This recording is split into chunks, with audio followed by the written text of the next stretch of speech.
Hello अस्सलाम वालेकुम everyone, welcome to my YouTube channel miss Sabiya Zafeer. उम्मीद करती हूँ आप सब खैरियत से होंगे।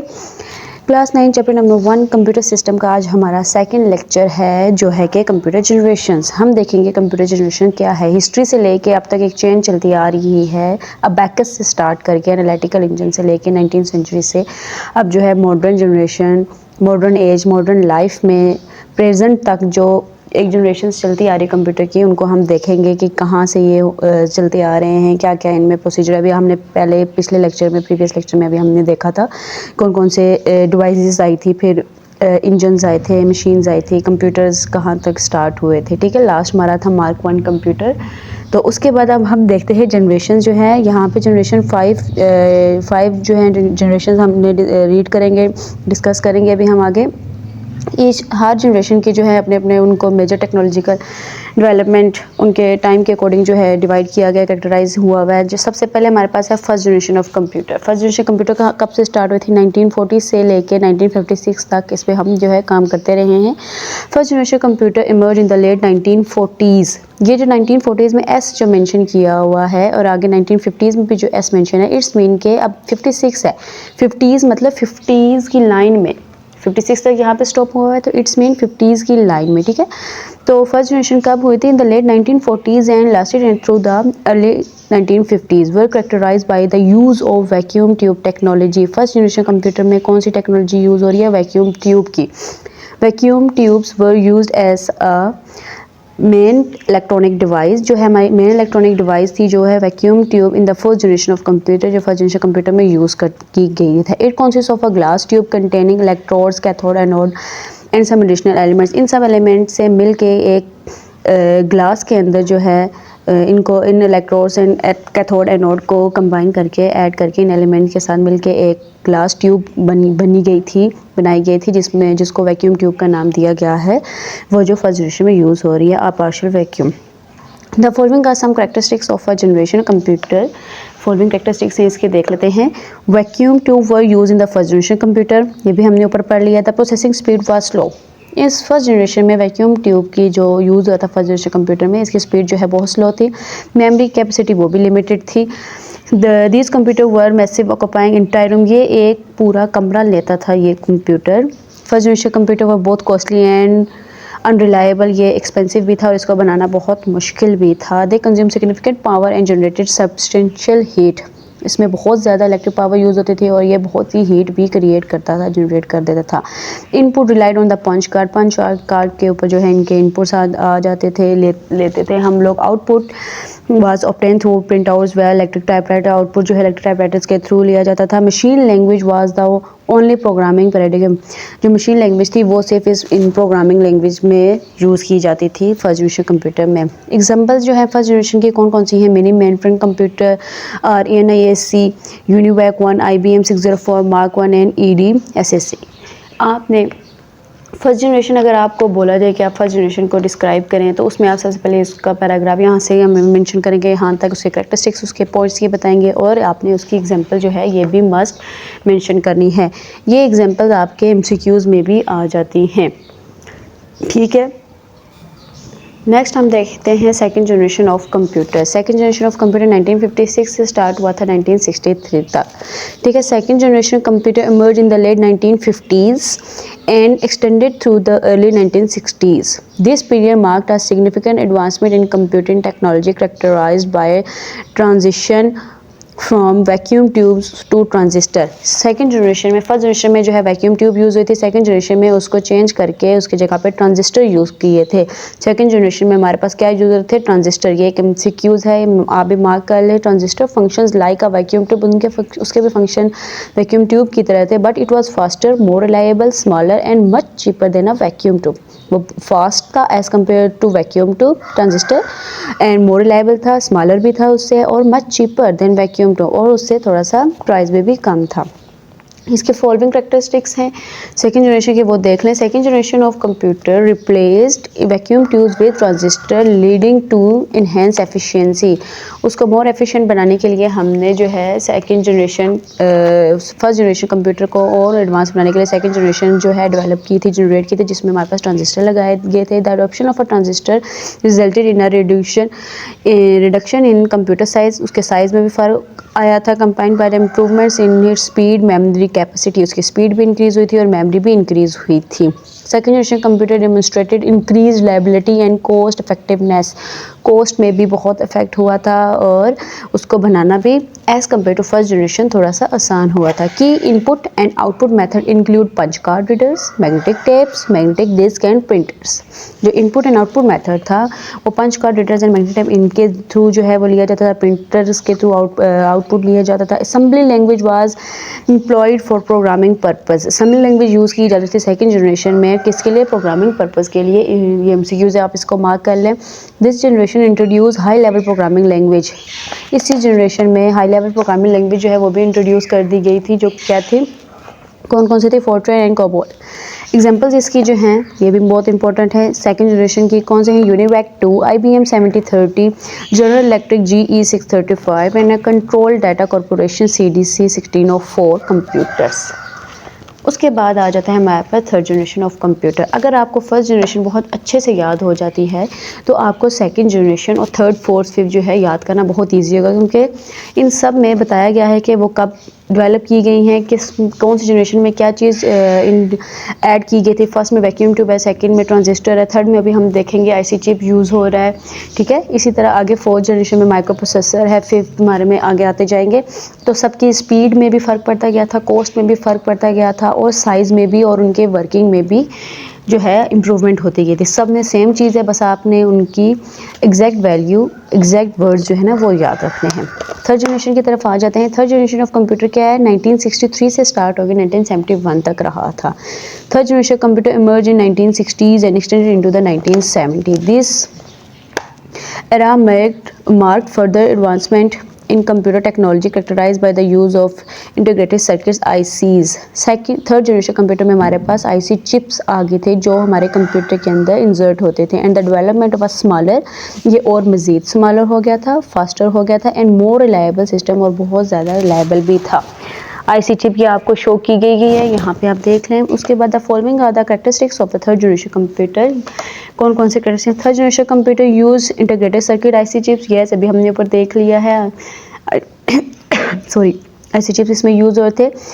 The utilization of IC chips led to enhancement in computer speed and memory. इन IC चिप्स की वजह से इसकी कंप्यूटर की स्पीड और मेमोरी में भी इंक्रीमेंट हुआ था। These computers demonstrated improvements in energy efficiency, size reduction, cost effectiveness and reliability compared to second generation computer। उसने second generation compare किया है second generation से कि इसकी energy efficiency भी improve हुई थी, size भी reduce हुआ था, cost में भी बहुत हद तक कमी आई थी। Interaction with third generation computer involve the use of a keyboard and monitor। Keyboard और मॉनिटर का जो यूज़ है वो थर्ड जनरेशन में हुआ था। This computer had the capability to concurrently run multiple application program. Third generation में जो है एक ये भी उसकी कैपेबिलिटी थी कि वो एट अ टाइम जो है मल्टीपल प्रोग्राम्स, मल्टीपल एप्लीकेशन जो है रन करता था। इसकी एग्जांपल अगर आप देख लें, 7 examples of third generation computer include IBM systems 360, control data corporation 3300 and 6600 computers, ये इसकी एग्जांपल्स थी। उसके बाद आ जाता है fourth generation of computer. Fourth generation of computer जो है 1971 से प्रेजेंट तक चलता आ रहा है। Fourth generation computer starting from late 70s the present. 71 है ना, तो इसलिए डेट्स वाई यहाँ पे 70s मेंशन है, 70s से लेके प्रेजेंट तक है। Are characterize by the significant advancement in technology, particularly the development of large scale integration LSI and very large scale integration VLSI chips. LSI and VLSI chips जो हैं fourth generation में use हो रही थी ये chips. One of the key innovations of this era was the development of the microprocessor, a single chip capable of handling all processing tasks with a computer। ठीक है, वो क्या कह रहा है कि एक जो इसमें जो डेवलपमेंट हुई थी वो एक माइक्रो प्रोसेसर चिप थी, जो एक सिंगल चिप जो है जितने भी प्रोसेसिंग जितने भी टास्क कंप्यूटर में होते थे उन सबको हैंडल कर रही होती थी। सिर्फ एक single chip micro processor chip, ये जो चिप कहलाती है।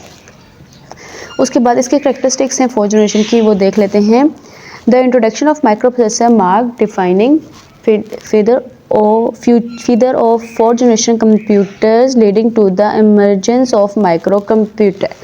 इसमें क्या कह रहा है, वो यही बात कह रहा है। अभी हमने ऊपर देखा है 4th जनरेशन कंप्यूटर में ये माइक्रो कंप्यूटर्स हैं, इनको डिफाइन कर रहा है। माइक्रो कंप्यूटर यूज़ होते थे और इन कंप्यूटर के अंदर माइक्रो प्रोसेसर यूज़ होता था। 4th generation computer are known for their expansion speed, large storage capacity and the incorporation of advance input output devices. Multiple input output devices जो है वो भी मज़ीद इनकॉर्पोरेट हुई थी। उसके बाद इनकी स्पीड जो है वो इंक्रीज़ हुई थी, इनकी स्टोरेज कैपेसिटी वो भी लार्ज हो गई थी। Microcomputers in this generation are characterized by their small size। In computer का साइज़ जो है वो स्मॉल होता था, रिलायबिलिटी इनकी हाई होती थी, लो पावर कंजम्पशन, इलेक्ट्रिसिटी भी इनमें कम यूज़ होती थी, एंड अफोर्डेबिलिटी, और इसको परचेज़ करना वो अफोर्डेबल था। आगे देख लें। A wide variety of software became available for use microcomputer during the 4th generation। बहुत से ऐसे सॉफ्टवेयर हैं वो भी जो है माइक्रो कंप्यूटर्स में 4th जनरेशन में स्टार्ट हो गए थे। Operating system with graphical user interface, operating system जो है वो भी ग्राफिकल यूज़र इंटरफेस में आ गया था, जिसमें ग्राफिक्स वगैरह होती हैं उस इंटरफेस में आ गया था। Were develop during this period enhancing user interaction and experience. User का जो भी कंप्यूटर यूज़र थे उनके इंट्रैक्शन इंक्रीज़ करने के लिए हमने ग्राफिकल यूज़र कंप्यूटर प्रोग्रामर्स ने ग्राफिकल यूज़र जो हैं वो इंटरफेस जो है क्रिएट कर दिया था इस during this period. 4th generation computer supports multimedia software enabling the integration of text, images, sound and videos. ये भी 4th जनरेशन में स्टार्ट हो गया था, इसको भी सपोर्ट करना शुरू हो गया था मल्टीमीडिया सॉफ्टवेयर को भी, और टेक्स्ट, इमेजेस एंड साउंड वगैरह एंड वीडियोस को। These computers are compatible with modern programming languages। modern programming languages देख ले कौन कौन सी थी। विजुअल बेसिक 4th जनरेशन में आ गई थी, C++, Java and Python facilitating the development of powerful software applications. ये पावरफुल एप्लीकेशंस जो थी ये भी 4th जनरेशन में स्टार्ट हो गई थी। इन सॉफ्टवेयर पे जो है वर्किंग करते थे मज़ीद प्रोग्राम्स को जनरेट करने के लिए। 4th generation computer supports a diverse range of portable and wireless input output devices. 4th generation में जो है ये कंप्यूटर जो हैं portable wireless input output devices को भी सपोर्ट करते थे। एग्जांपल माइक्रो प्रोसेसर की कौन कौन सी हैं? Intel Pentium series dual core, core 2 duo, core i3, i5, i7 and AMD Athlon. Notable 4th generation computer models. Computer के ये ऊपर माइक्रो प्रोसेसर की एग्जांपल्स हैं, नीचे जो है कंप्यूटर मॉडल्स की हैं 4th जनरेशन की। वो कौन सी थी? Including the IBM ThinkPad series, HP Pavilion series, Dell Inspiron series, as well as Apple's MacBook Pro and MacBook Air series। ये सब इसकी एग्जांपल्स हैं। ठीक है, आगे आ जाते हैं हम 5th generation of computer. 5th generation computer में क्या है? The time of the 5th generation is not as precisely defined as the earlier generations, but it is generally associated with ongoing advancement in computer that were expected to emerge in the late 20th century and beyond. 5th generation everyone's know AI, सब ने देखा होगा। Multiple applications हैं जो आजकल की WhatsApp पे भी आ गया है Meta AI, Instagram messengers, even उसके बाद आगे भी मज़ीद जो है AI आ गया है। व्हाट्सएप पे भी आप जो इसको देख लें, स्नैपचैट पे भी AI आ गया है जो हमारी हेल्प के लिए है। हम उससे हेल्प ले सकते हैं। हम उससे हेल्प कैसे ले सकते हैं? उसमें उसको जो क्वेश्चन, अगर अकॉर्डिंग टू एजुकेशन आप उससे जो भी क्वेश्चन पूछना चाहें तो वो आपको अच्छे से आंसर देगा। पॉइंट्स में अगर आप उससे पूछना चाहें वो आपको पॉइंट्स में आंसर देगा। ठीक है, कुछ लोग ऐसे थे जब AI आया था तो उससे ऐसे फजूल से कन्वर्सेशन स्टार्ट कर दी थी, एज अ फ़न उसको यूज़ करे थे, बट नॉट। अगर आप उसको पॉजिटिव वे में लेके जाएं तो वो आपके लिए बहुत हेल्पफुल है, वो आपके क्वेश्चंस बहुत अच्छे से सॉल्व करता है। तो 5th जनरेशन में भी यही डिस्कस किया गया है। 5th जनरेशन क्या है? AI। ठीक है, ये आप सबके लिए बहुत अच्छी है। यहाँ emerge in the late 20th century and beyond, अब तक जो अब एडवांस हो गई है, ये अब चल रही है, वो AI है, और आगे आने वाला दौर भी सारा AI का ही होगा। उसमें सारी वर्किंग जो है हम AI से करवाएंगे। The main objective of 5th generation of computer is to develop devices that can understand understand natural languages and have thinking power. वो क्या कह रहा है, जो मेन ऑब्जेक्टिव है फिफ्थ जनरेशन ऑफ कंप्यूटर का, वो ऐसे डिवाइसेस डेवलप करने का है जो नेचुरल लैंग्वेज को अंडरस्टैंड करें और वो थिंकिंग पावर भी रखें। This is a big challenge for computer developers. ये एक बहुत बड़ा चैलेंज है कंप्यूटर डेवलपर्स के लिए, प्रोग्रामर्स के लिए, to design such systems and software for them. कुछ जो ऐसे सिस्टम्स और सॉफ्टवेयर जो हैं जिनको ये डिज़ाइन करेंगे, ये वाकई ही एक बहुत बड़ा चैलेंज है जो कंप्यूटर की लैंग्वेज और जो ह्यूमन नेचुरल लैंग्वेज को अंडरस्टैंड करे, थिंकिंग पावर रखे। ये सीरियसली बहुत बड़ा चैलेंज है कंप्यूटर प्रोग्रामर्स एंड उनके लिए, डेवलपर्स के लिए। आगे इसके करैक्टरिस्टिक्स देख लेते हैं फिफ्थ जनरेशन कंप्यूटर की क्या है। The primary focus of fifth generation computer is to develop and utilize AI, artificial intelligence technologies. अभी मैंने आप थोड़ी देर पहले आपको बताया था एआई जो आगे है, एआई है वो, कुछ लोग इसको एल पढ़ते हैं, it's naught L, it's AI, artificial intelligence technology. This involve machines called robots.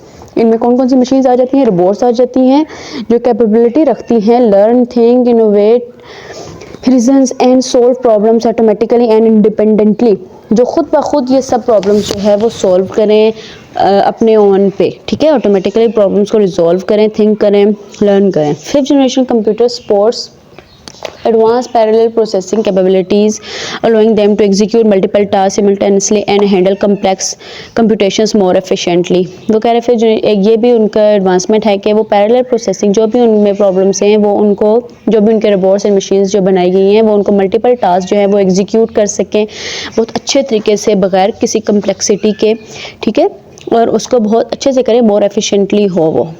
A key aspect of fifth generation computer is the ability to understand and respond to human language. This involves developing system capable of NLP, stand for Natural Language Processing and Communication। इनका जो main aspects है fifth generation का वो ये है कि जो robots, जो एआई वो क्रिएट करें, वो क्या करें, ह्यूमन लैंग्वेज को अंडरस्टैंड करें और उसको रिस्पॉन्ड करें, ठीक है, और आपस में कम्युनिकेट करें। These computers are planned to incorporate advanced ES expert system which are software program designed to replicate and decision making abilities for human experts in specific fields like medical, mining and engineering। ये medical field में mining, जो ये कान होते हैं नमक और कोयले की, इनकी इनमें जो है वर्किंग करें, इंजीनियरिंग के जो ये एक वे वो है शोबा है, इसमें जो है ये एआई का जो है कम यूज़ लाना चाह रहे हैं, जो खुद ब खुद डिसीजन मेकिंग करें, ऐसे खुद ब खुद डिज़ाइनिंग करें, तो ये ऐसा सॉफ्टवेयर प्रोग्राम जो है ये डिज़ाइन करना चाह रहे हैं, ठीक है। In this generation of computer user interface have become more intuitive end user friendly incorporating features like voice recognition and gesture based controls. आपने अगर अभी देखा हो बहुत से ऐसे सॉफ्टवेयर्स भी आ गए हैं जो एआई करैक्टर्स बिल्ड करें, वॉइस ऐसे जनरेट हो रही है एआई के थ्रू, हम जस्ट उनको टेक्स्ट दे देते हैं, वो खुद ब खुद जो है वॉइस जनरेट कर देता है, मेल की रखनी है, फीमेल की रखनी है, यंग की रखनी है, उसको किस तरह की वो करना है वो आपका एआई जनरेट कर देता है। ये बहुत आसान हो गया हमारे लिए। हम कुछ जैसे अभी मैं आपको लेक्चर रिकॉर्ड करके आपको प्रेजेंट कर रही हूँ, ठीक है, मैं पोस्ट कर रही हूँ यूट्यूब पे, तो इसी तरह एआई में आप जस्ट थ्योरी ऐड कर दें तो वो खुद ब खुद आपको वो रीड करके बता देगा। मतलब काफ़ी ऐसी एप्लीकेशंस आ गई हैं। होप सो आपको जितनी हमने जनरेशन देखी हैं 5 जनरेशन वो आपको समझ आ गई होंगी। एआई भी आपको बहुत अच्छे से आ गया होगा। फिफ्थ जनरेशन जो है वो आजकल की जनरेशन्स में पाई जा रही है, ठीक है। Okay, thank you so much, अल्लाह हाफिज़।